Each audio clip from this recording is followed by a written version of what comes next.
இன்னைக்கான வகுப்புல சரிங்களா. நான் சிறு வயதுல உங்களை மாதிரி பள்ளியில் படிக்கும் பொழுது திருக்குறள் நம்ம 1-2 திருக்குறள் நம்ம படிச்சிருக்கோம் இல்லைங்களா. அதுவே என்னுடைய வாழ்க்கைக்கு வழியாக அப்படின்றதுனால முழு நேர பணியாக திருக்குறள் உலகம் கல்வி சாலை வச்சிருக்கேன். அதன் அடிப்படையில் பள்ளி கல்லூரி மாணவர்களுக்கெல்லாம் திருக்குறள் வாழ்வியல் அடிப்படையில் எப்படிலாம் பயன்படுது அப்படின்ற ஆய்வின் அடிப்படையில் என்னுடைய பணியை நான் கடந்த ஒரு 8 வருடங்களாக முழு நேர பணியாக நான் பண்ணிட்டு இருக்கேன் சரிங்களா. இன்னைக்கு ஆடும் மன்னார் அறக்கட்டளை மூலமாக தலைவர்களும் சரி நிர்வாகமும் சரி திருக்குறள்ல மாணவர்களுக்கு இந்த கோடை முகாம்ல திருக்குறள் கூறும் நன்மையை பற்றி எனக்கு பேச வாய்ப்பு அளிச்சாங்க. அந்த வாய்ப்பு அளித்தமைக்கு திருக்குறள் கல்வி சாலை சார்பாக உங்களுடைய சார்பாகவும் என்னுடைய பணிவான வழக்கத்தையும் ஜாத நன்மையும் தெரிவித்துக்கிறேன். இப்போ இன்னைக்கு நான் உங்களோட கலந்துரையாடல் தான் பண்ண போறேன். என்ன பண்ண போறேன்? உங்களோட கலந்துரையாடல் பண்ண போறேன். உங்களுக்கு எப்படி சொன்னா புரியும் அப்படின்ற அடிப்படையில சில விஷயங்களை கேள்வி கேட்டு உங்ககிட்ட நான் கலந்துரையாட போறேன். நான் ஒரு கேள்வி கேட்கறேன்னா நீங்க பதில் சொல்லும் போது தப்பா சொல்லிட்டா கூட தப்பு கிடையாது. நீங்க தப்பா கூட சொல்லலாம், அதனால தப்பு கிடையாது. ஆனா தெரிஞ்சது நீங்க சொல்லணும் சரிங்களா. அதன் மூலமாக நீங்க என்ன செய்ய முடியும்? திருக்குறளை நீங்க கற்றுக்கொள்ள முடியும். நம்முடைய பெரியவங்க என்ன சொல்லிட்டாங்கன்னா திருக்குறள் ஓதுவதற்கு எளிதா. எப்படிங்க? திருக்குறள் ஓதுவதற்கு எளிது, உணர்வதற்கு அரிது. கேள்வி என்று பெயர் சரிங்களா. அப்ப நுணுங்கிய கேள்விகளெல்லாம் வணங்கிய வாயினராதல் அரிது. நுட்பமான கேள்வி இல்லைன்னா நமக்கு அறிவு நிலை வராது. அப்ப நம்ம அறிவு நிலையில உயர்ந்திருக்காதான் கவலை எல்லாம் வாழ முடியும். உண்மையா இல்லைங்களா? சரி, உங்களுக்கு யாரெல்லாம் இறைவனை ரொம்ப பிடிக்கும்? இறைவனை ரொம்ப பிடிக்குமா? சரி, யாரெல்லாம் இறைவனை கண்ணில் பார்த்துருக்கீங்க? யாரெல்லாம் இறைவனை கண்ணில் பார்த்துருக்கீங்க?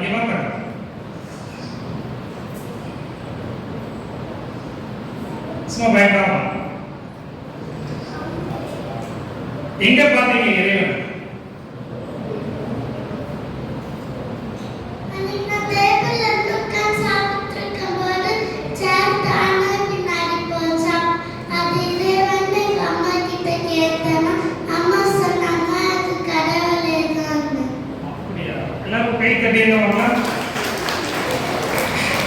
அவங்க அம்மாட்ட கேட்டாங்க. இன்னொன்று நல்ல ஒரு ஆழமான விஷயம் பாருங்க. இன்னைக்கு நம்ம எல்லாரும் இறைவனை பார்த்துக்கலாமா? இது வரைக்கும் இறைவனை பார்த்தோம்னா அவங்க ஒருத்தவங்க தானே சொன்னாங்க. அவங்க அம்மா சொல்லிதான் அவங்க இறைவனை யாரும் தெரிஞ்சு கொடுத்துருச்சு. இப்ப நம்ம இது வரைக்கும் நம்ம இறைவனை கண்ணில் பார்த்தது இல்லை. இன்னைக்கு பார்த்துக்கலாமா? உறுதியா பார்க்க முடியுமா? இறைவன் எங்க இருக்காங்க? மேல இருக்காங்க. சரி, இன்னைக்கு நம்ம கண்ணுக்கு முன்னாடி இறைவன் பார்த்துக்கலாமா? பார்க்க முடியாதா? அங்க இருக்காங்க. சரி, இப்ப பாருங்க, நமக்கு உயிர் கொடுத்தது யாரு? கடவுள். இந்த பிரபஞ்சம் முழுவதும் யாரு படைத்தா அப்படின்னா இறைவன். அந்த இறைவன் நம்ம கண்ணில் பார்த்தது இல்லை சரிங்களா. இந்த பிரபஞ்சத்துக்கு அத்தனை உயிர்களும் அனைத்தையும் படைத்தது இறைவன். ஆனா நம்ம கண்ணில் பார்த்தோமா? பார்க்கல. ஆனா நம்மளை படைத்தது யாரு? நம்மளை படைத்தது நமக்கு உயிர் தந்தது தந்தை. நமக்கு உயிரை தந்தனால தந்தை என்று பெயர். புரியுதுங்களா? நீங்க புரிஞ்சு வச்சுக்கலாம். நமக்கு உயிரை கொடுத்தது நம்முடைய தந்தை, உயிரை தந்தனால தந்தை என்று பெயர் சரிங்களா. தாய் எப்படின்னா நம்முடைய உயிரை தாங்கி வளர்த்தனால தாய். எப்படி? நம்முடைய உயிரை தாங்கி வளர்த்தனால தாய். இப்ப நம்ம கண்ணுக்கு முன்னாடி இந்த பிரபஞ்சம் இறைவனால் படைக்கப்பட்டதா இருந்தாலும் நமக்கு முன்னாடி நம்மளை படைத்தது யாரு? அப்பா அம்மா. அதனாலதான் அவ்வையார் என்ன சொன்னாங்க? அன்னையும் பிதாவும் முன்னணி தெய்வம். நம்ம கண்ணுக்கு முன்னாடி தெய்வமா இருக்கிறது யாரு? நம்முடைய தாய் தந்தை தான். அப்படிப்பட்ட தாய் தந்தைக்கு நம்ம நன்றி செலுத்தணுமா இல்லையா? நமக்கு இந்த உடல் கிடைக்காம நம்ம நாயா பிறந்திருந்தா என்ன பண்ணுவோம்? எவ்வளவு கஷ்டம். கழுதையா பிறந்திருந்தா எவ்வளவு கஷ்டம். யார் வீட்டுல நாய் வளர்க்குறீங்க? சரி, இப்ப நிறைய தெருவில்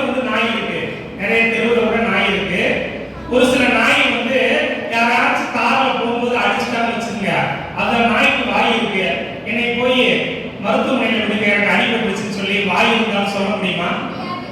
யாராச்சும் அழுதுட்டு இருந்தாலும், நாய் அழுதுட்டு இருந்தாலும், நொண்டி நொண்டி தவிட்டு இருந்தாலும் யாராச்சும் நாய் பாவமே சொல்லி மருத்துவமனை கூட்டு போறாங்களா? அப்படிலாம் கூட்டு போல. அடிபட்டாலும் காலில் உடஞ்சிருந்தாலும் நொண்டி நொண்டியா இருந்தாலும் யாரும் இறக்கப்படுறதில்லை. அப்படிலாம் பிறவி இல்லாம, துன்ப பிறவி இல்லாம நமக்கு நல்ல பிறவி கிடைச்சிருக்கா இல்லையா? இந்த மனுஷ பிறவி, இந்த மனிதனா பிறந்திருக்கும் பார்த்தீங்களா? இந்த மனிதனா பிறப்பதற்கு 1 லட்சம் பிறவி தாண்டி நம்ம வந்திருக்கோம். எத்தனை பிறவி? 1 லட்சம் பிறவி. செடியா பிறந்திருக்கலாம், குரங்கா இருந்திருக்கலாம், மற்ற மிருகங்களா இருந்திருக்கலாம். எத்தனையோ ஆண்டுகள் கழித்து மிகச்சிறந்த ஒரு மனித பிறவி கிடைச்சிருக்கு. இந்த மனித பிறவில நம்ம போய் பள்ளிக்கூடத்துல போய் படிக்கிறோமா இல்லையா? பள்ளிக்கூடத்துல நீங்க எதற்காக படிக்க போறீங்க? அறிவை வளர்த்துக்கிறது. சரி, வேற எதற்காக நீங்க பள்ளிக்கூடத்துக்கு போறீங்க? தொழில் கத்துக்கிறதுக்கு, ஒழுக்கத்துக்காக. சரி, வேற எதற்காக நீங்க பள்ளிக்கு போறீங்க? படிக்கிறதுக்காகவா? சரி, சொல்லுங்க.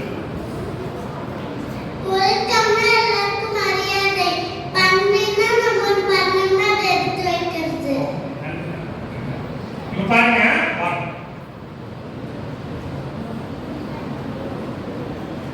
ஸ்கூல்ல பிடி பீரியட் கிடைக்கிறதா சொல்றாங்க. பிடி பீரியட் நடக்குதா? சரி, நான் பார்த்தேன் நீங்க உள்ள வரும்போதே விளையாண்டு தான் வந்தீங்க. தம்பி உங்க பேர் என்ன? உள்ள வரும்போதே விளையாண்டுட்டாவே இருந்தாரு. ரொம்ப மகிழ்ச்சி.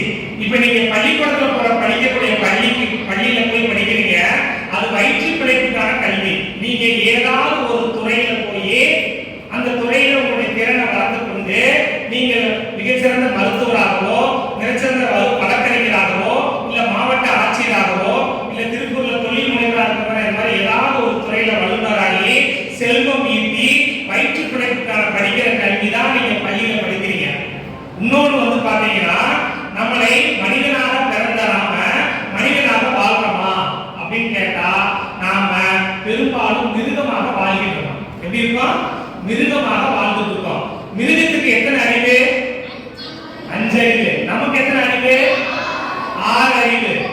யாரெல்லாம் 6 அறிவு நம்ம கை தூக்குவாங்களா? சரி, யாராவது ஒரு ஆள் வந்து 6வது அறிவுனா என்னன்னு சொல்லுங்க பார்க்கலாம். வாங்க கை தூக்குவாங்க. நீங்க தான். சரி வாங்க, யார் நீங்க வாங்க. அவரு 6வது அறிவு என்ன சொல்லுங்க? பகுத்தறிவு. பகுத்தறிவு. சரி, 6வது அறிவு நமக்கு எது நல்லது எது கெட்டதுன்னு தெரியும். தெரியும். வணக்கம். எது நல்லது எது கெட்டதுன்னு 6வது அறிவுக்கு தான் தெரியும். இப்ப பகுத்தறிவுன்னு சொன்னீங்க, எது நல்லது எது கெட்டதுன்னு தெரிஞ்சுக்கிட்டீங்க. ஆனா அதுபடி உங்களால நடக்க முடியுமா? காலையில 5 மணிக்கு எந்திரிச்சா நல்லதுன்னு செய்தித்தாள படிக்கிறீங்க. வாழ்க்கையில வெற்றி அடைஞ்சவங்க அதிகாலை எந்திரிக்கணும் அப்படின்னு சொல்றாங்க. நாம தெரிஞ்சுக்கிட்டோம் நல்லது கெட்டது எது தெரிஞ்சுக்கிட்டோம். ஆனா மறுநாள் நம்மளால 5 மணிக்கு எந்திரிக்க முடியுதா? இன்னும் கொஞ்ச நேரம் தூங்கலான்னு சுகமா இருக்குன்னு தூங்கத்தான் செய்யலாம். நல்லது கெட்டது எது தெரிஞ்சாலும் நம்முடைய எண்ணங்கள் சொன்னாலும் மற்ற தாத்தா பாட்டி சொன்னாலும் நம்ம உடனே நடைமுறைப்படுத்துறோமா? இல்ல. அதுக்கு பேரு தான் 6வது அறிவு. அறிந்து கொள்வது மட்டும் அறிவல்ல. சொல்லுங்க பார்க்கலாம். அறிந்து கொள்வது மட்டும் அறிவல்ல, தெரிந்து கொள்வது மட்டும் அறிவல்ல. எது அறிவு அப்படின்னு பார்த்தீங்கன்னா, எது நம்முடைய அறிவிலிருந்து காக்கக்கூடியதோ, எது நமக்கு நன்மை தருகிறதோ அது மட்டும்தான் அறிவு. உலகத்துல வந்து பாத்தீங்கன்னா அறிவு என்பது நாலேஜ் இஸ் இன்ஸ்ட்ருமெண்ட் என்று சொல்லுவாங்க. என்ன சொல்லுவாங்க? நாலேஜ் இஸ் பவர் என்று சொல்லுவாங்க. ஆனா வள்ளுவர் மட்டும்தான் knowledge is instrument, character is power அப்படின்னு சொல்றாங்க. என்ன சொல்றது? அறிவு ஒரு கருவி. நீங்க கத்தி இருக்கு, அந்த கத்தி வந்து நீங்க காய்கறி வறுக்கலாம், மருத்துவமனையில் அறுவை சிகிச்சையும் பண்ணலாம், மற்றவங்களே கத்தி எடுத்து குத்தவும் செய்யலாம்.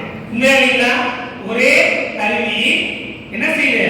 காய்கறி அறுக்கவும் பயன்படுது, மருத்துவமனையில நமக்கு ஏதாவது நோய் இருந்துச்சுன்னா அறுவை சிகிச்சையாகவும் பயன்படுது, மற்றவங்கள கொலை பண்றதுக்கும் பயன்படுது. அது மாதிரிதான் அறிவு.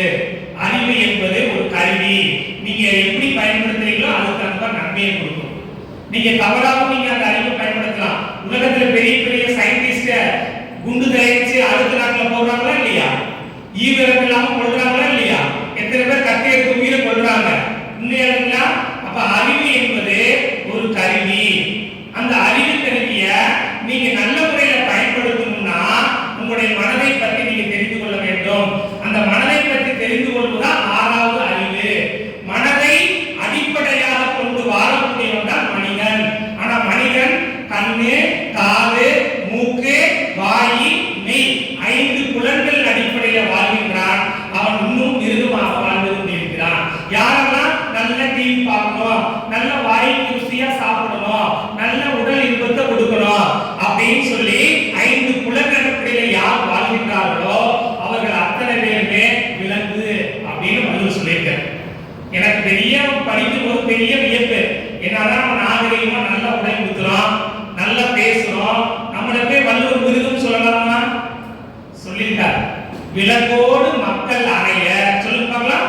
விலங்கோடு மக்கள் அணைய இலங்கு நூல் கற்றாரோடு ஏனையவர். யாரெல்லாம் நீதி நூல்ல படிக்கலையோ, நீங்க தேவாரம், திருவாசகம், திருக்குறள் போன்ற, பகவத்கீதை போன்ற, குர்ஆன் போன்ற, பைபிள் போன்ற ஏதாவது ஒரு நீதி நூல்களை மனிதன் தன்னுடைய அறிவு விரிவடையக்கூடிய தன்மையில நீங்கள் கற்றுக்கொள்ள வேண்டும். கற்றுக்கொண்டு அதுபடி நடந்தால் மட்டும்தான் நீங்கள் என்ன பார்ப்பீங்க? மனிதனாக இருப்பீங்க. யாரெல்லாம் நீதி நூலை படிக்கலையோ மனிதன் மிருகத்தை காட்டி மேலான அறிவுடையவன். மனிதன் மிருகமானால் மிருகத்தை காட்டியும் கொடியவனாக மாறி விடுவான். அப்ப நம்ம என்ன செய்யணும்? நாம தினந்தோறும் காலையில் எழுந்தவுடனே ஏதாவது நீதி நூலுடன் நட்டு கொள்ளணும். என்ன செய்யணும்?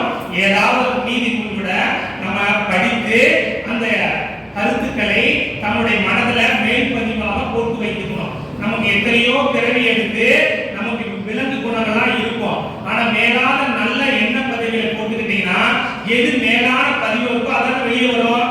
அதுவே தினந்தோறும் நீங்க காலை எழுந்தோனும் நல்ல நீதி நூலை படிக்கணும். அதே மாதிரி இரவு போகும் பொழுது அடுக்குக்கு உறங்க சொல்கின்ற பொழுது என்ன செய்யணும்?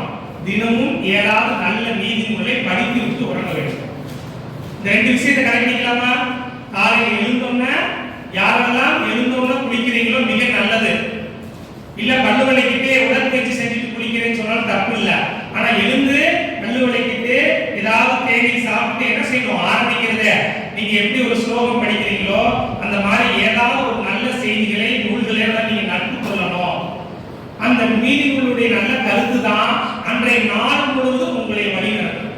அதே மாதிரி இரவு தூங்கும் பொழுது நல்ல கருத்துக்களை படித்து ஒரு 5 நிமிடமோ 10 நிமிடமோ நீங்க கொஞ்சம் கொஞ்சமாக பழகிட்டீங்க அப்படின்னா நிச்சயமாக இந்த உலகம் எவ்வளவு தீமையாக இருந்தாலும் சரி, உங்களை சுற்றுப்புற சூழ்நிலை எவ்வளவு பெரிய கெடுதல் தன்மையாக இருந்தாலும் உங்களுக்கான உலகம் கிடைக்கப்படும்.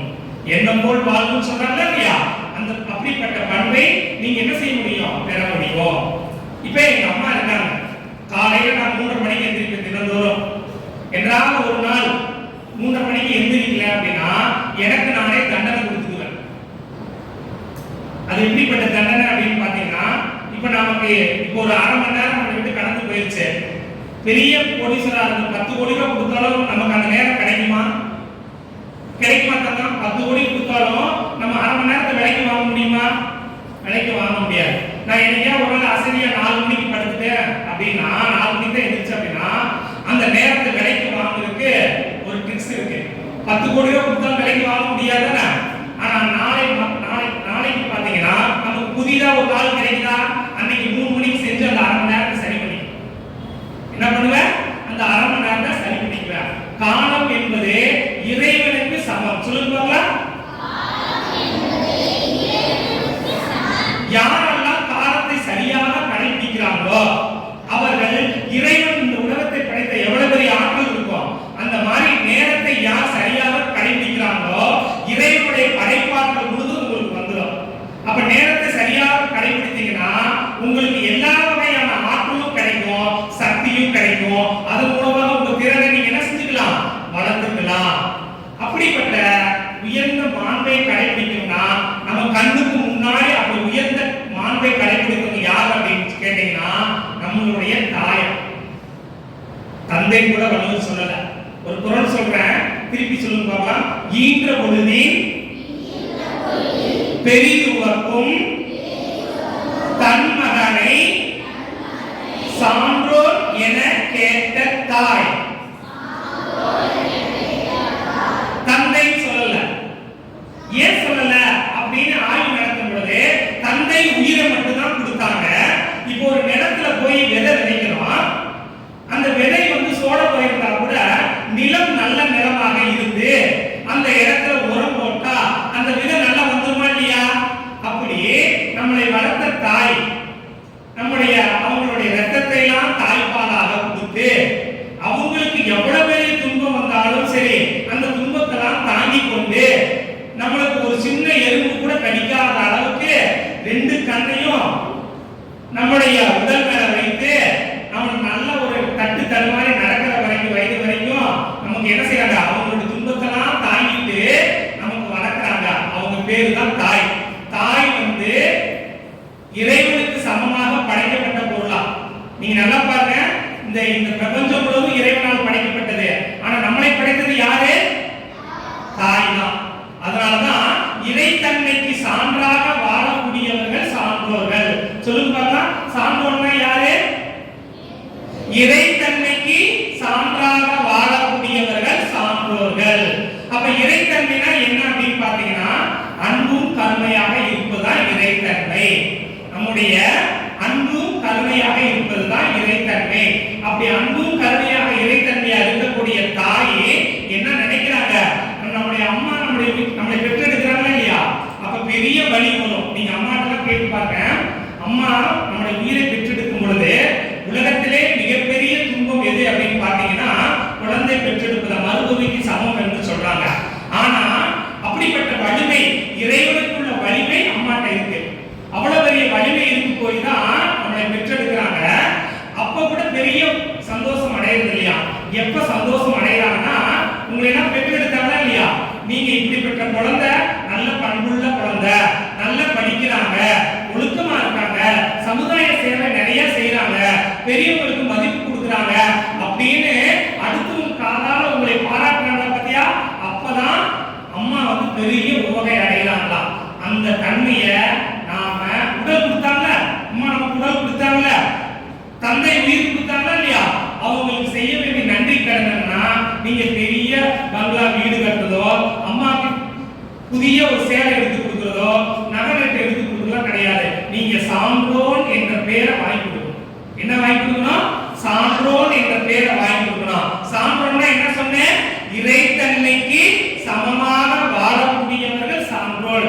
நீங்கள் எந்த உயிரிலும் எல்லா உயிரிலும் அன்பு செலுத்தணும், எல்லா உயிரிலும் கருணையோட இருக்கணும். அப்படி இருந்து வாழ்ந்தால் நிச்சயமாக இந்த உலகத்துல உங்களுக்கு துன்பமே வராது அப்படின்னு வள்ளுவர் சொல்றார். இப்ப சான்றோர் நம்ம ஆயிரலாமா?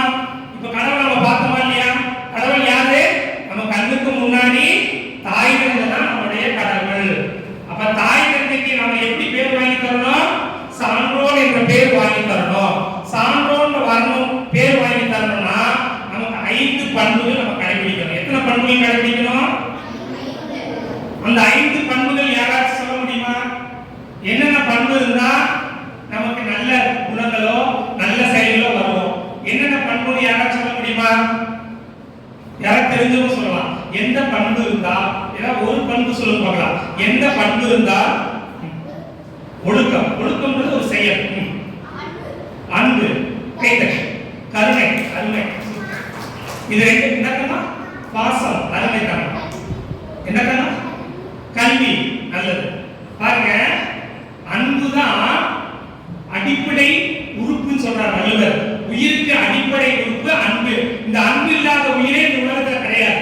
அதனால அன்பே சிவம் சொல்லியிருக்காங்க. உண்மையா இல்லையா? நம்முடைய சிவன் என்ன சொல்றாங்க? அன்பே சிவம் அப்படின்னு சொல்றாங்க. இப்ப நமக்கு அன்பு மட்டும் போதுமா? வாழ்க்கையில அன்பு மட்டும் இருந்தா எல்லாம் நம்ம சாதிச்சிடலாமா அப்படின்னு கேட்டா கிடையாது. உலகத்துல ஓருயிர் தாவரம் முதல் ஆறறிவு மனிதன் வரை எல்லாத்தையும் அன்பு இருக்கு. ஆனா அந்த அன்பு எப்படி எப்படி இருக்கு? எல்லை கட்டி இருக்கு. என் மொழிதான் சிறந்தது, என் நாடுதான் சிறந்தது, என் குடும்பம் தான் சிறந்தது, என்னுடைய நாட்டில் இருக்க உயிர்கள் மட்டும்தான் சிறந்தது அப்படின்னு அன்பு எல்லை கட்டி நிக்குது.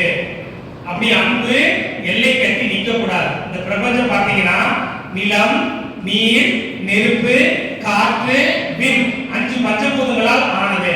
அதே மாதிரி நம்முடைய உயிர் 5 பண்புகளால் கட்டப்பட்டிருக்கு. இப்போ ஒரு சின்ன கதை சொல்றேன் பாருங்க. ஒரு குழந்தை நம்ம வீட்டுல இருக்கு. அந்த குழந்தை இருக்கும் பொழுது ஒரு விஷச்சந்து பாம்பு ஒன்று வருது. அப்படி பாம்பு வரும்பொழுது அந்த குழந்தை மேல இருக்க அன்பின் காரணமாக அந்த பாம்பை அடிக்குமா, அடிச்சு கொள்ளுமா, கொள்ள மாட்டோமா? இல்ல பாம்பு நம்மளை கொத்தாத பேசாம இருக்குமா? பாம்பு என்ன செய்யும்? அது ஒரு உயிர் தான், குழந்தையும் ஒரு உயிர் தான். ஆனா பாம்பு போத பாதையில தடைப்பட்டுச்சுன்னா அந்த பாம்பு என்ன செய்யும்? சீறி கொத்தியுமா இல்லையா?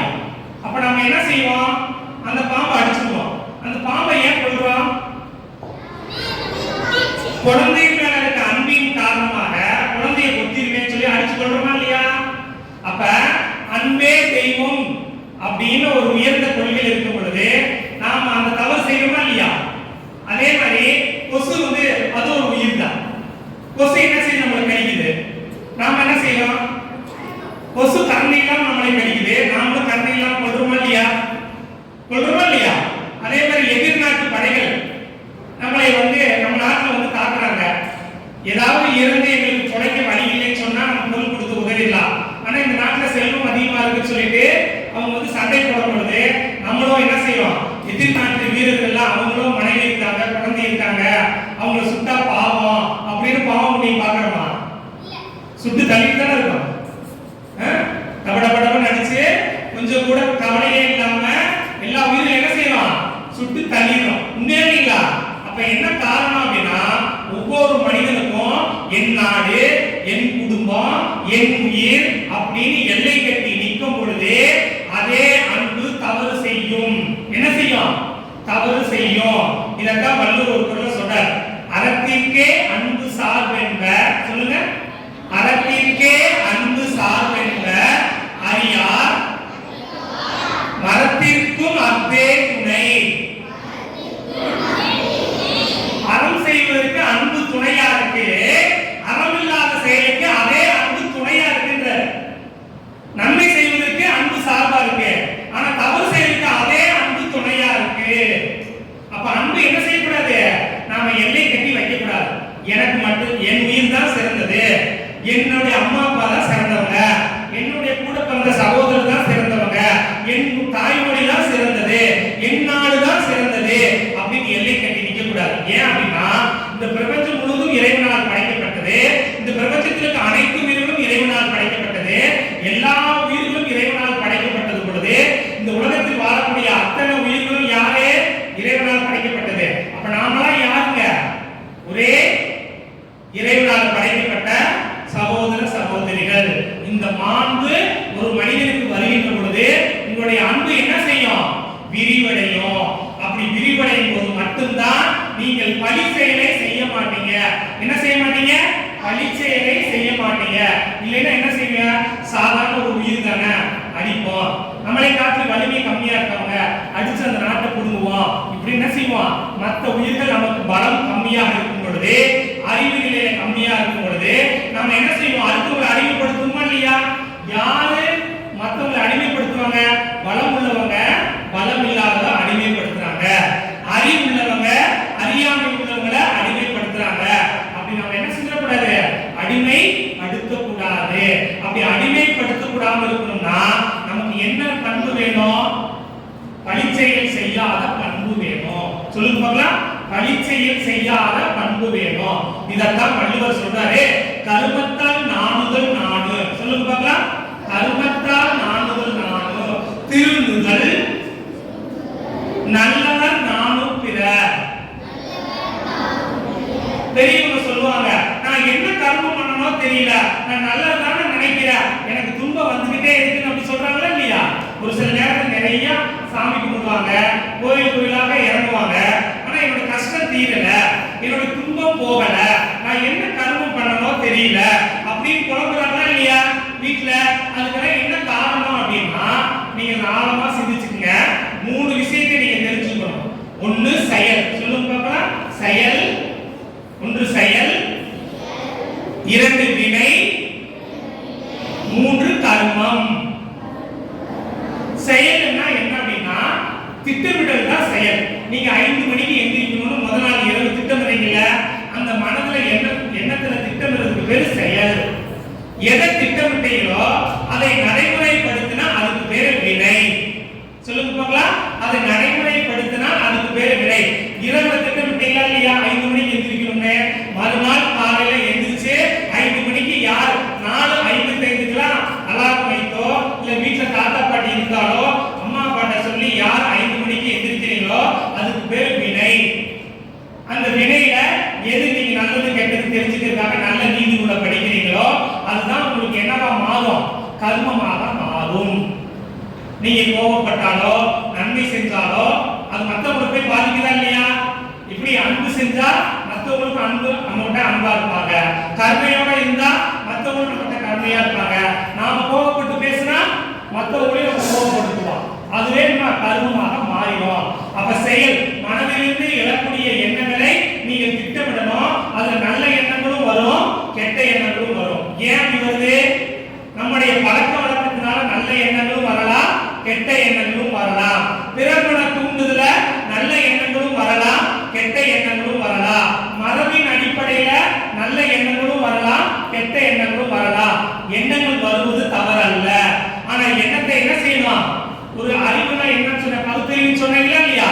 எந்த எண்ணங்கள் எழுதாலும் அந்த எண்ணம் நல்ல எண்ணமா, நமக்கு மட்டும் நன்மை தருமா, பிறருக்கும் நன்மை தருமா அப்படின்னு எண்ணி பார்த்து பிறருக்கும் நன்மை தந்தா அது நல்ல எண்ணம், நமக்கு மட்டும் நன்மை தந்தா அது நல்ல எண்ணம் கிடையாது. அதனாலதான் கர்மத்தால் மாறுது. நாம் செய்யக்கூடிய எண்ணங்கள் சொல்லாக மாறுது, செயலாக மாறுது. இதுக்கு பேர் தான் நாகரீகம். ஒரு மனிதன் நாகரீகமாக நடந்துட்டாங்கன்னா என்ன அர்த்தம்? சொல்லுங்க போகலாம். நா கூட்டல் அகம் கூட்டல் ரிகம், நாகரீகம். நா என்பது சொல்லு, அகம் என்பது உள்ளம், ரிகம் என்பது மனம். மனதிலிருந்து வரக்கூடிய எண்ணங்களை உள்ளத்தில் நல்லதா கெட்டதா எண்ணி பார்த்து நல்ல சொற்களை மட்டும் சொல்லி செயல்களை செய்வது மட்டும்தான் நாகரிகமானவர்கள். அப்ப நம்ம என்ன செய்யணும்? நாகரிகமா நடந்துக்கணுமா இல்லையா? அப்படி நாகரிகமா நடந்துக்கணும் அப்படின்னா உங்களுக்கு என்ன பண்பு வேணும் அப்படின்னா எல்லா உயிர்களையும் தனக்கு ஒப்பாக மதிக்க கத்துக்கணும். என்ன செய்யணும்? தனக்கு சமமாக மதிக்க கத்துக்கணும். இப்ப எல்லாத்துக்குமே தோற்றங்கள் வேற வேற இருக்கு, உண்மைதானே? தோற்றங்கள் வேற வேற இருக்கு, அறிவு நிலை வேற வேற இருக்கு. ஆனா நமக்கு எல்லாம் ஒரே என்ன சமமா இருக்குன்னா நமக்குள்ள உயிர் எல்லாம் ஒரே உயிர் தான். உண்மையா இல்லையா? இப்ப காக்காவை எடுத்துக்கங்க, நாய் எடுத்துக்கங்க. காக்கை குருவிலாம் பாரதி தன் இனம் பாடியிருக்காரு. காக்கை குருவி தன் இனம் பாடியிருக்காரு. ஏன் பாடியிருக்காரு அப்படின்னு பாத்தீங்கன்னா நீங்க பாருங்க, நாய்க்கெல்லாம் யார் சோறு போடுறாங்க வீட்டுல? சமைச்சோம்னா நாய்க்கு சோறு போடுவீங்களா இல்ல மிச்ச மீதி ஆன பிறகு நாய்க்கு எச்சி சோறு போடுவீங்களா? நீங்க உங்க வீட்டுல சமைக்கிறீங்க, சமைச்சு முடிச்சோன்னா உடனே போய் நாய்க்கு சோறு போடுவீங்களா? நம்ம சாப்பிட்டு முடிச்சுட்டு மிச்ச மீதி இருந்துச்சுன்னா இல்ல தனியாவே நாய்க்கு சாப்பாடு வச்சிருக்கீங்க. ஆனா ஒரு சில இடத்துல மட்டும்தான். ஆனா நமக்கு சாப்பிட்ட சாப்பாடு மீதி எச்சி சாதத்தை நம்ம என்ன செய்ய மிச்ச மீதி இருந்தா நம்ம நாய்க்கு போடுறோமா இல்லையா? உண்மைதானே? ஆனா காக்கை பார்த்திருக்கீங்களா? காக்காவுக்கு எச்சி சோறு போட மாட்டாங்க, போடுவாங்களா? அமாவாசை அன்னைக்கு என்ன செய்யறாங்க? சாப்பாடு ஆக்கி வீட்டுக்கு முன்னாடி போய் சாப்பாடு வச்சுட்டு என்ன செய்யறாங்க? கா கா கா கான்னு தொண்டை வலிக்க கத்துறாங்களா இல்லையா? கத்திக்கிட்டு சாப்பாடு காக்கா சாப்பிட வரைக்கும் வெயிட் பண்றாங்களா இல்லையா? முன்னாடி காக்கா சாப்பிட்டாதான் சாப்பிடுவாங்க. இப்ப என்ன செய்யறாங்க? மரங்கள்லாம் இல்லாதனால காக்காவுக்கு காக்கான்னு அரைச்சிட்டு வச்சுட்டு வந்து சாப்பிடுறாங்க. ஏன்னா அவனால அவன் காக்கா வரதில்ல. ஏன்? நிறைய மரத்தெல்லாம் வெட்டிட்டோம், அதனால காக்கா வரது இல்ல. நீங்க காக்காவை பாருங்க, உலகத்திலேயே காக்கா மட்டும்தான் சாப்பாடு வச்சு பாத்தீங்கன்னா தெரியும், போய் உட்கார்ந்தா சாப்பிடாது. என்ன செய்யும்? சுற்றுப்புறம் பார்த்துட்டு எல்லாத்தையும் காக்கா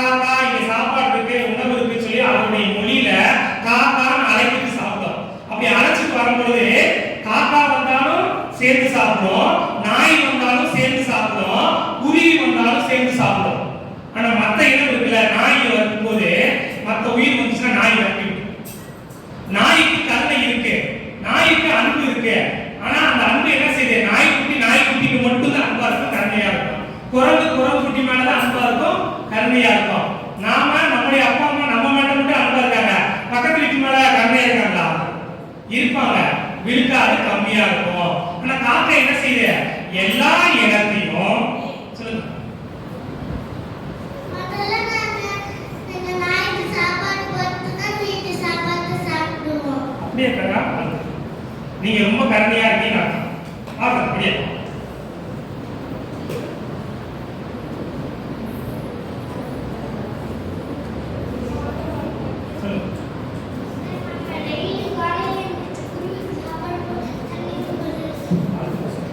பாருங்க குருவிக்குனா தண்ணி வச்சுட்டு உணவு வச்சுட்டு காலை எழுந்தோன்னு செய்யறாங்க.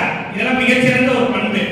அந்த பண்பை நம்ம கடைபிடிக்கணும். இப்ப நான் சொன்ன பாத்தீங்களா, மற்ற உயிரினங்கள்லாம் அந்தந்த உயிரினத்திற்கு மட்டும்தான் என்ன செய்யும், நெருங்கி பழகும் உதவி செய்யும். காக்கை மட்டும்தான் எந்த இனமா இருந்தாலும் என்ன செய்யுது, அழைச்சு சாப்பிடுது. தனது ஒளிச்சு வைக்கிற பண்பும் அது கிடையாது. என்ன செய்யுது, காக்கை கரவா சொல்லுவாங்க, காக்கை கரவா கரைந்துண்ணும் ஆக்கமும் அன்ன நீரார்க்கே உள்ள. காக்கை தனக்கு கிடைத்தத ஒளிச்சும் வைக்காது, பகுத்து உண்ணக்கூடிய பண்பும் காக்கைக்கு இருக்கா. அந்த மாதிரி தனக்கு கிடைத்ததை யார் ஒளிச்சு வைக்காம மற்ற உயிர்களுக்கும் உதவி செய்யறாங்களோ அவங்களுக்கு தான் இந்த உலகத்துல ஆக்கம் நிறைய கிடைக்கும் அப்படின்னு சொல்றாங்க. காக்கை எங்கேயாச்சும் அடிபட்டா எத்தனை காக்கான்னு கத்திக்கு வந்து நிக்குது. உண்மையா ஒரு காக்கா இருந்துச்சுன்னா குறைஞ்சது ஒரு 100 காக்காக்கு மேல வந்து அந்த காக்கா நிற்கும். அப்ப ஏன் அப்படி நிக்குது அப்படின்னா அது பகுந்து உண்றனால அப்படி நிக்குது. அப்படி பகுந்து உண்றதுக்கு நமக்கு என்ன பண்பு வேணும், தனக்கு ஒப்பாக பிற உயிரை மதிக்க கத்துக்கணும். தனக்கு ஒப்பாக பிற உயிரை மதித்து கத்துக்கிட்டா மட்டும்தான் நாம அந்த உயிருக்கு உதவி செய்வோம். பொதுவாக நமக்கு என்ன செய்வது, நான் கஷ்டப்பட்டு சம்பாதிச்சு அடுத்தவங்களுக்கு ஏன் உதவணும்னு என்ன வருமா இல்லையா. அடுத்தவங்க நோகாம உட்கார்ந்துருக்காங்க, நானா கஷ்டப்பட்டு படிச்சேன், நானா கஷ்டப்பட்டு வெளியூர் போனேன், நானா சம்பாதிச்சேன், நான் ஏன் அடுத்தவங்களுக்கு உதவணும் அப்படி சொல்றாங்க இல்லையா. பெரியவங்களோ மற்றவங்களோ என்ன செய்யறாங்க, நான் கஷ்டப்பட்டு உழைச்சி ஏன் அடுத்தவங்களுக்கு கொடுக்கணும்னு சொல்றாங்க. வள்ளுவர் என்ன சொல்றாருன்னா, நீங்க பெரிய மருத்துவர் ஆகலாம், வழக்கறிஞர் ஆகலாம், மாவட்ட ஆட்சியர் ஆகலாம், பெரிய தொழில் முனைவர் ஆகலாம். ஆனா உங்களுடைய முயற்சினால வந்துதான் கேட்டா 25 விழுக்காடு மட்டும்தான் உங்களுடைய முயற்சி. நீங்கள் மருத்துவர் ஆனது, வழக்கறிஞர் ஆனாலும் சரி, பெரிய தொழில் முனைவர் ஆனாலும் சரி, நீதிபதி ஆனாலும் 25 விழுக்காடு தான் உங்களுடைய முயற்சி. மீதி 75 விழுக்காடு உங்களுக்கு அப்பா அம்மா உடல் கிடைக்காட்டி இந்த பிறவி கிடைச்சிருக்காது. இந்த சமுதாயத்தை நல்ல கல்வி அறிவுடையவர்கள் உங்களுக்கு எழுதி வைக்காம இருந்தாலோ சொல்லிக் கொடுக்காம இருந்தாலோ உங்களுக்கு அறிவு வந்திருக்காது. இந்த சமுதாயத்தில் காற்று நீர் வெப்பம் இந்த இயற்கை கொடுக்குது. அந்த தம்பி சொன்னார் பார்த்தீங்களா, குருவிக்கு தண்ணி வைக்கணும்னு சொன்னாங்களா இல்லையா, காக்கைக்கு சோறு போடணும்னு சொன்னாங்களா இல்லையா. ஏன் தெரியுமா, நமக்கு நல்ல காற்று கிடைக்குதா இல்லையா. நம்ம காற்று இல்லாம ஒரு நிமிடம் வாழ முடியுமா, நீர் இல்லாம நமக்கு ஏதாவது உற்பத்தி ஆகுமா. இந்த காற்று நீர் வெப்பம் இதெல்லாம் யார் உற்பத்தி பண்றா, பல்லுயிர். நம்முடைய மனிதன் இல்லாம மற்ற உயிர்கள் இருக்கு பாத்தீங்களா. நீங்க காடுகளை போய் பாருங்க, மனிதன் ஏர் கொண்டு உழுதுறாங்க, நிலத்தை போய் ஏர் கறி வச்சு உழுதுறாங்க, அதை காட்டி மண்புழு ரொம்ப ஆழமாக காடுகளை உழுகும். என்ன செய்யும், மண்புழு காடுகளை நல்லா உழுகுது. அங்க இருக்க விலங்குகள் எச்சத்தின் மூலமாக காடுகள் உருவாகுது.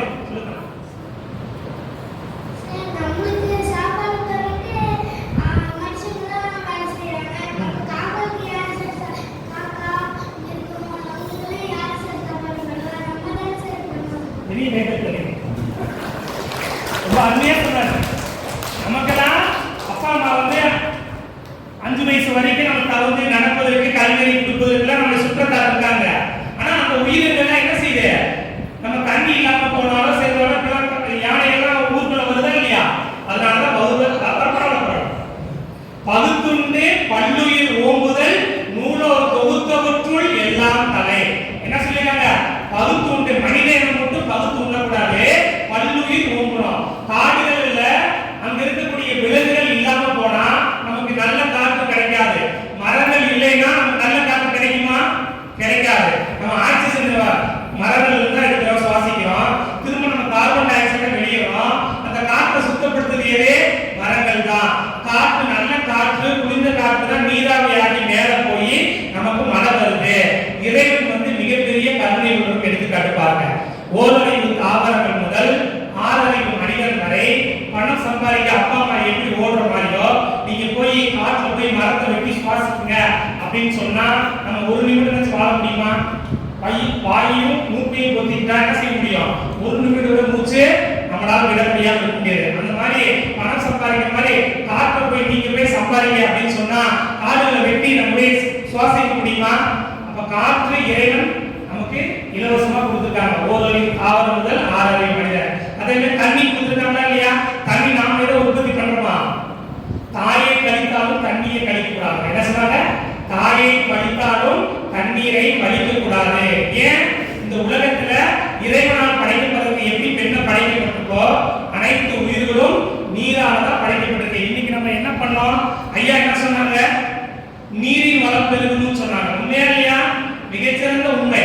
வள்ளுவர் இறை வாழ்த்து கடந்து யாரெல்லாம் இறை நம்பிக்கை இல்லையோ, நிறைய பேர் நாத்திகரா இருக்காங்க, இறைவனே இல்ல எல்லா உயிரும் தானா தோன்றுது அப்படின்னு சொல்றாங்க. வள்ளுவர் என்ன சொல்றாருன்னா, இந்த உலகத்துல உனக்கு அறிவு இருக்கு, ஆற்றல் இருக்குன்னா நீயா ஒரு பொருளை உற்பத்தி பண்ண முடியுமானா பண்ண முடியாதுன்றாங்க. இந்த உலகத்துல உயிர் பிறப்பது பார்க்கணும். உயிர் பிறப்பது நீர் இல்லாட்டி உயிர் இல்ல, நீர் இல்லாட்டி எந்த உணவு உற்பத்தி பண்ண முடியாது. இந்த எழுதுகோள்ல கூட ஒரு விழுக்காடு நீர் இருக்கு. அப்படி நீர் இல்லாம இந்த உலகத்துல என்ன செய்ய முடியாது? உயிர் உற்பத்தி, பொருள் உற்பத்தி பண்ண முடியாது.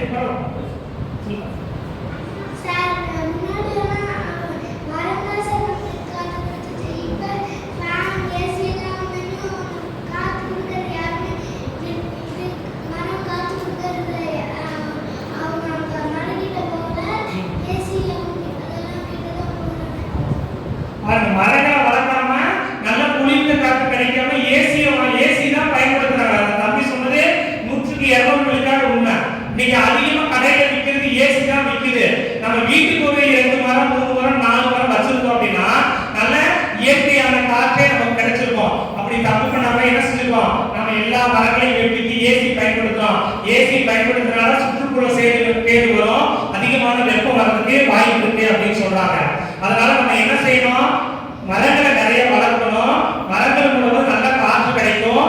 அது மூலமாக மழை நீர் வரும். வள்ளுவர் முதல் குறள்ல சொல்றாங்க, வானின்று உலகம் வழங்கி வருதலால், சொல்லுங்க, வானின்று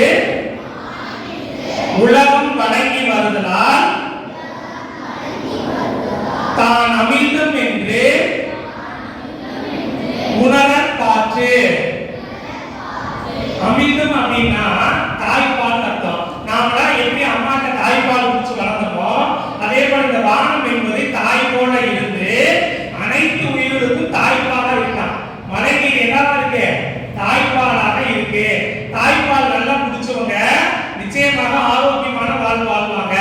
அதே மாதிரி இந்த மழை நீரை ஏதோ தோண்ட தண்ணி கிடைக்குது, நம்ம என்ன செய்யணும்? நிலத்தடி நீரை பயன்படுத்த கூடாது. என்ன செய்யக்கூடாது? யாரார் வீட்டுல போர் போட்டுருக்காங்களோ, யாரெல்லாம் நிலத்தடி நீர் பயன்படுத்துறாங்களோ அவங்க என்ன செய்யறாங்க? இந்த பூமிக்கு கெடுதல் பண்றாங்க. அப்ப நம்ம என்ன செய்யணும்? பெரிய அணை கட்டி மழை வரும்பொழுது நம்ம நீர் தேடும்.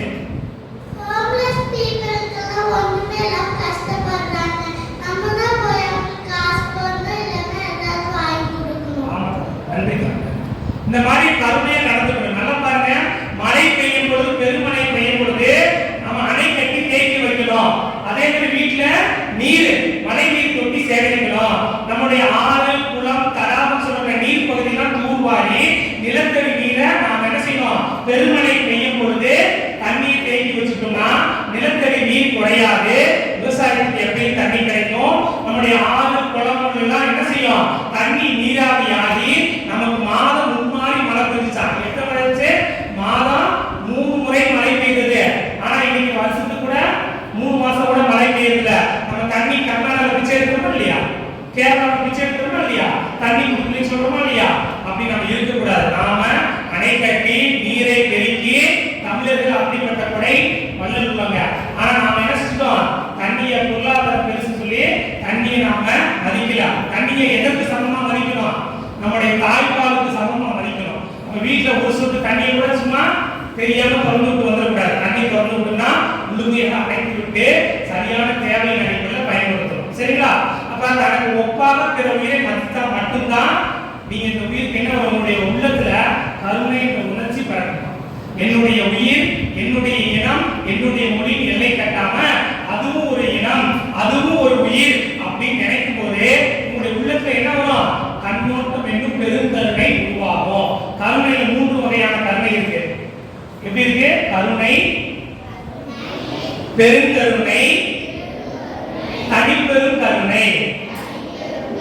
எல்லா உயிருக்கும் அன்பு இருக்கு, எல்லாருக்கும் கருணை இருக்கு. இப்ப அம்மா வந்து பெருங்கருணை சொன்னா இல்லையா, அப்ப தந்தைக்கு கருணையே இல்லையான்னு கேட்டா தந்தைக்கு கருணை இருக்கு, ஆனா விழுக்காடு கம்மியா இருக்கும். 50 விழுக்காடு இருக்கலாம். அம்மாவுக்கு 100 விழுக்காடு கருணை இருந்தா தந்தைக்கு 50 விழுக்காடு இருக்கலாம், 80 விழுக்காடு இருக்கலாம். இப்ப நமக்கும் கருணை இருக்கு. நம்மளுடைய இனம், நம்ம நாய்க்குட்டிக்கு மட்டும் நம்ம சோறு போடுவோம். தெருவில் ஒரு நாய்க்குட்டி சோறு போடுமா? போட மாட்டோம் இல்லையா, பெரும்பாலும் போடுறது இல்லை.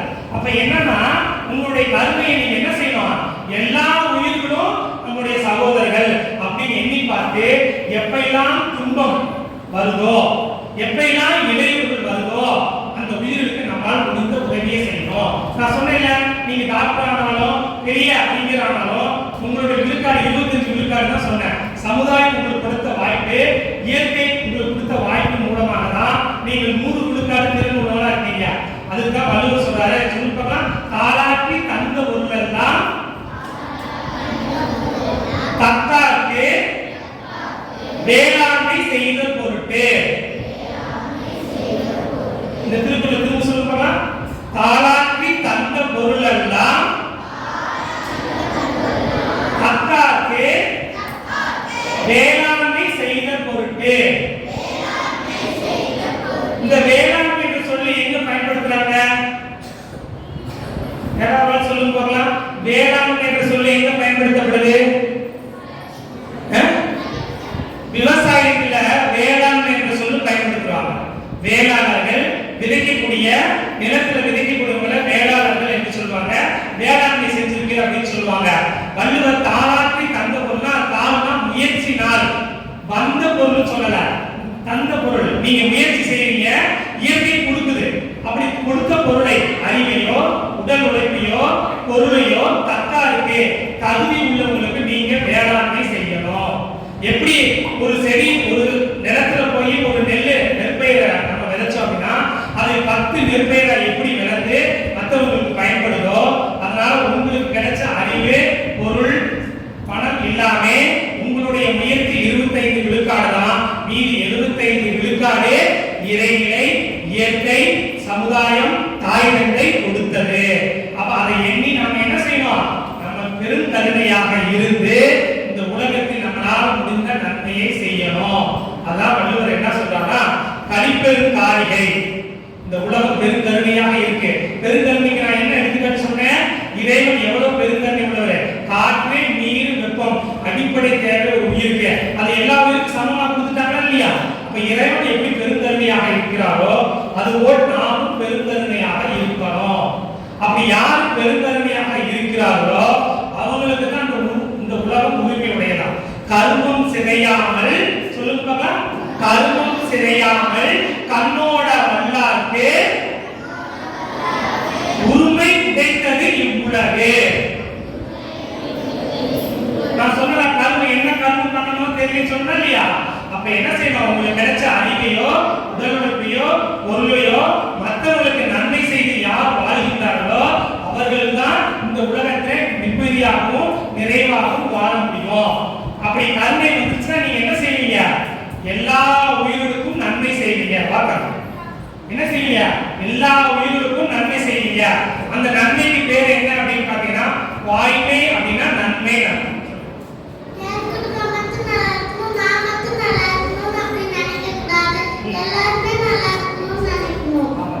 நீங்க இறைவனுக்கு தினமும் வேண்டும் பொழுது என்ன செய்யணும், எல்லா உயிர்களும் நல்லா இருக்கணும், இந்த உலகத்தில் இருக்க அனைத்து உயிர்களும் நல்லா இருக்கணும் அப்படின்னு நினைக்கும் போது நம்ம என்ன சொல்லுவோம், நாமளும் நல்லா இருக்கணும். இந்த வாய்மை ஒரு பண்பு இருக்கு, அதான் நன்மை செய்யக்கூடியது. வள்ளுவர் என்ன சொல்றா, வாய்மை அப்படின்னா உண்மை கிடையாது. வாய்மைனா என்னது, நன்மை. நம்மளால முடிஞ்ச நன்மையை செய்யணும். அப்ப 5 பண்புகளை நீங்க கடைபிடிக்கணும். ஃபர்ஸ்ட் என்னது, அன்பு. எல்லா உயிரும் அன்பு செலுத்தணும். எல்லா உயிரும் அன்பு செலுத்தாம என்னவா இருக்கும், பழிச்செயலாக மாறிடும். பழிச்செயலாக மாறாமல் இருக்கணும்னா என்ன செய்யணும், தனக்கு ஒப்பாக பிற உயிரை மதிக்க கத்துக்கணும். தனக்கு ஒப்பாக பிற உயிரை மதித்தா மட்டும்தான் பெருங்கருணை என்ன உருவாகும், கண்ணோட்டம் தன்மை வரும். இந்த கருணையான எண்ணம் இருந்தா தான் எல்லா உயிர்களுக்கும் நன்மை செய்ய முடியும். இப்ப நான் ஒரு குறள் சொன்னா நீங்க அந்த குறள் சொல்லி முடிச்சிடலாம். ஈன்ற பொழுதி துவக்கும்